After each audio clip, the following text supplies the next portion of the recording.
इसी जनवरी में प्लानिंग की जा रही है कि अजीत डोभाल चाइना भी जाएंगे। चाइना ने अपनी जो कम्युनिस्ट पार्टी है चाइना सीपीसी उसको इंडिया भेजा है। मोदी जी कुछ बहुत बड़ी फाइलों के ऊपर साइन करने वाले हैं कि मोदी जी के पास एक फाइल है कि जो चाइना की इन्वेस्टमेंट्स हैं उसको भारत में अलाउ किया जाए। चाइना ने अपने जो वेपन्स थे उनको टेस्ट और एडवर्टाइज करने के लिए उनके वेपन्स की कितनी क्षमता है उसको प्रदर्शित करने के लिए किया। फ्रांस 114 रफाल दे रहा है भारत को, 26 रफाल एम यानी रफाल मैरिन वो दे रहा है। उसके बाद जर्मनी आ गया, जर्मनी का 6 सबमरीन देंगे हम। इसके बाद पता चला कि ब्रिटेन जो है सबसे बड़ा ट्रेड डील साइन कर लिया अपने इतिहास का भारत के साथ, अमेरिका का। इस हिसाब से तो हम पीछे रह जाएंगे। इंडिया तो हमारे बिना भी प्रोग्रेस कर रहा है। चाइनीज जो है ना वो कोई आइडियोलॉजिकल प्रमोशन नहीं कर रही। चाइनीज जो है आइडियोलॉजिकल प्रमोशन नहीं कर रही, लेकिन रिलेशनशिप मैनेजमेंट है ये। सवाल वो है कि जहां पे वो खड़े होते हैं या उनका नाम लेते ही बड़े बड़ों की पैंट गिली हो जाती है। अजीत डोभाल चाइना जा रहे हैं, उन्होंने अपनी टीम को भारत भेज दिया।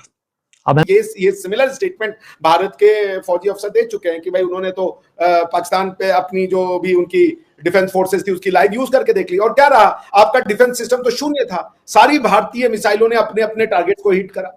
इंडियन चाइनीज जो है वो इंडिया के अंदर नैरेटिव शेपिंग करनी चाहते हैं।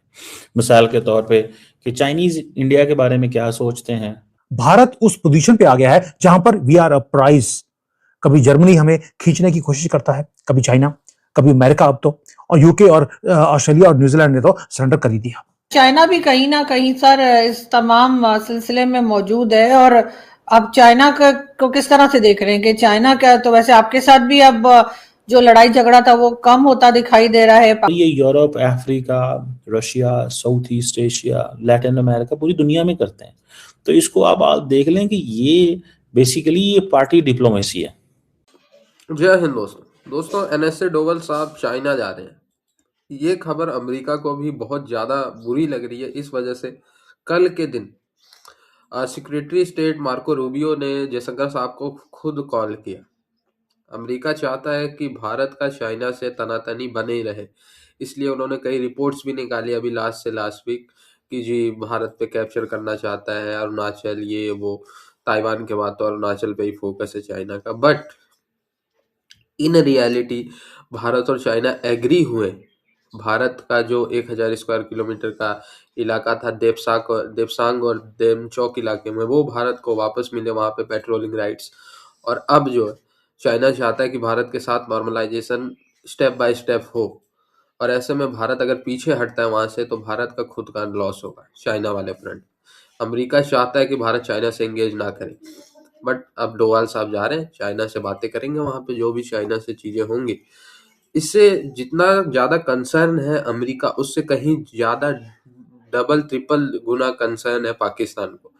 बिकॉज भारत और चाइना के टर्म्स जैसे जैसे अच्छी हो रही है ना, पाकिस्तान से चाइना का इन्वेस्टमेंट बाहर आता जा रहा है, और इन्वेस्टमेंट जब वापस आता जाएगा तो चाइना का जो इंटरेस्ट है, चाइना जो प्रोटेक्ट करता है पाकिस्तान को, और चाइना जो प्यादे की तरह पाकिस्तान को यूज करता है, वो फिर नहीं करेगा। और पाकिस्तान जो बड़ी दो शक्तियां हैं चाइना और पाकिस्तान, चाइना और भारत के बीच जो टसल का फायदा उठाता था वो नहीं उठा पाएगा। सो पाकिस्तान इसलिए कुछ ज्यादा ही कंसर्न है, मैं देख रहा हूँ। अभी बीजेपी के हेडक्वार्टर में जाके सीसीपी के लोग मिले, आरएसएस से मिले, ये सारी चीजें पाकिस्तानियों को एकदम मतलब कचोट रही अंदर से कि ऐसा क्यों हो रहा है। जमाते इस्लामी से तो नहीं मिलते, पाकिस्तान में इस्लामिक मौलानाओं से तो नहीं मिलते, पर आरएसएस से क्यों मिल लिया। तो ये सारी चीजें पाकिस्तानियों को मैं देख रहा हूँ परेशान कर रही है, और ये रोते ही रहे। मोदी जी ने क्या किया, एनएसए अजीत डोभाल की ट्रिप को कंफर्म कर दिया चाइना का। सर्गियो गौर भारत में है, मीटिंग्स कर रहे हैं, और अजीत डोभाल चाइना जा रहे हैं। क्यों? क्योंकि हमें पता लग गया ट्रंप की गेम क्या है। उसे सिर्फ प्यार है बिजनेस से, और वो हेट भी करता है तो बिजनेस को करता है, अगर उसके हिसाब से ना किया जाए। अब आप सोच के देखिए, अगर हम ये पैक्ट सिलिका को ब्लाइंडली हम ज्वाइन करते हैं तो हम क्या होगा, हम यूएसए के जो इंटरेस्ट हैं उसका टूल बन जाएंगे। और डोभाल साहब का मैसेज बड़ा क्लियर है पूरी दुनिया को। वो क्या है, आज है सपोजिंग आज मंडे है, मंडे को हम यूएसए से बात करेंगे, ट्यूसडे को रशिया से, और वेडनेसडे को हम चाइना से भी बात करेंगे। हम मल्टी अलाइनमेंट की गेम हम संभालना भी जानते हैं और करना भी जानते हैं।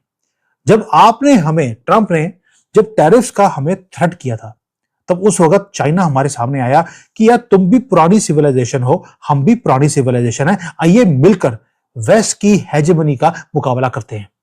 और हमने किया भी। इस वक्त भारत ने अपने प्रोडक्ट्स को चाइना में बेचना शुरू कर दिया। चाइनीज प्रेसिडेंट ने खुद इसको अलाउ किया है और भारत ने भी अपनी मार्केट्स को चाइना के लिए आहिस्ता आहिस्ता खोलना शुरू कर दिया। आज हमारे अगर एक्सपोर्ट्स बढ़ रहे हैं, उसका रीजन है कि चाइना से बहुत रॉ मटेरियल हमारे पास आता है। और जब जब चाइना ने हमारे साथ अग्रेसिवली डील करने की कोशिश करी, तब हमने क्या किया?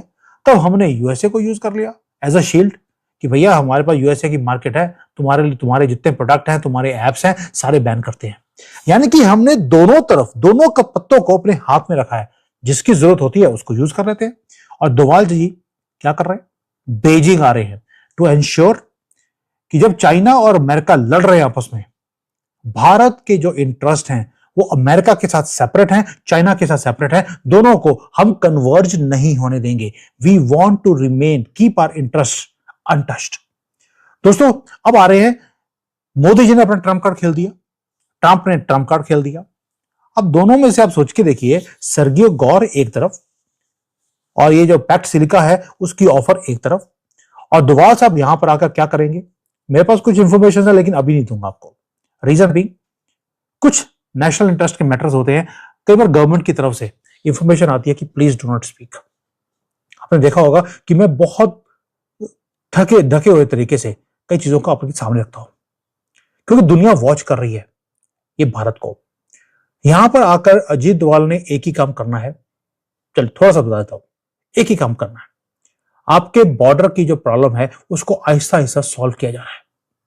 जो लैंड की स्वैपिंग है उसके ऊपर बात चल रही है। चाइनीज जो बॉर्डर के ऊपर थे उनको पीछे और धकेलने की बातें चल रही हैं, क्योंकि इस वक्त चाइना बर्फ में लगा हुआ है। भारत को क्या लगता है कि क्या एक बार फिर चाइना जो है वो भारत के मुकाबले में पाकिस्तान की मदद करेगा, जो बार बार वैसे दोनों साइड्स, इंडिया पाकिस्तान दोनों बार बार कहते रहते हैं। हमारे आज भी डिफेंस मिनिस्टर कह रहे थे कि भारत कभी भी अटैक कर सकता है, और आपके यहाँ से भी यही बात होती है। ऐसे में आप चाइना को कहाँ देख रहे हैं?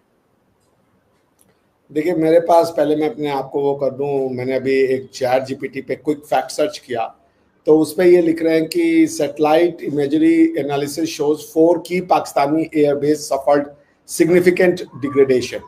तो 4 तो आपके ये हैं। उसके बाद दूसरी मीडिया रिपोर्ट कह रही है कि 11 पाकिस्तानी एयर बेसेस को अटैक किया था, बट ये सब ओपन सोर्स है, तो आपको क्या है। अब रही बात जी चाइना की, चाइना अगर आपको ये लगता है कि वो आपकी लड़ाई लड़ेगा तो ये पागलपन है। चाइना आपको यूज कर रहा है। चाइना की उस तरीके की अभी वर्ल्ड में इमेज नहीं बनी है टेक्नोलॉजी को लेकर के जो रशिया और अमेरिका की है। रशियन वेपनरी की डिमांड है across the globe, American weaponry की डिमांड है अक्रॉस द ग्लोब। कुछ एक यूरोपियन कंट्रीज भी हैं जैसे साब है, या दूसरी कंट्रीज है स्वीडन की, डेनमार्क की, ये भी कुछ बनाती है आर्म्स एम्युनिशन। बट जो क्रेडिबिलिटी रशिया की, अमेरिका की है, वो क्रेडिबिलिटी तो अभी दुनिया में किसी भी आर्म्स एक्सपोर्टर की नहीं है। हाँ, थर्ड में चाइना और फोर्थ में इंडिया आ रहा है, बल्कि मैं कहूँगा थर्ड में इंडिया और फोर्थ में चाइना, बिकॉज हमारे जो वेपन्स होंगे वो कॉस्ट इफेक्टिव होंगे, प्रिसाइज होंगे, वो अफोर्डेबल होंगे, और वो समझ लीजिए एक तरीके से जो मिडिल इनकम कंट्रीज हैं उनके लिए वो बहुत कारगर साबित होंगे।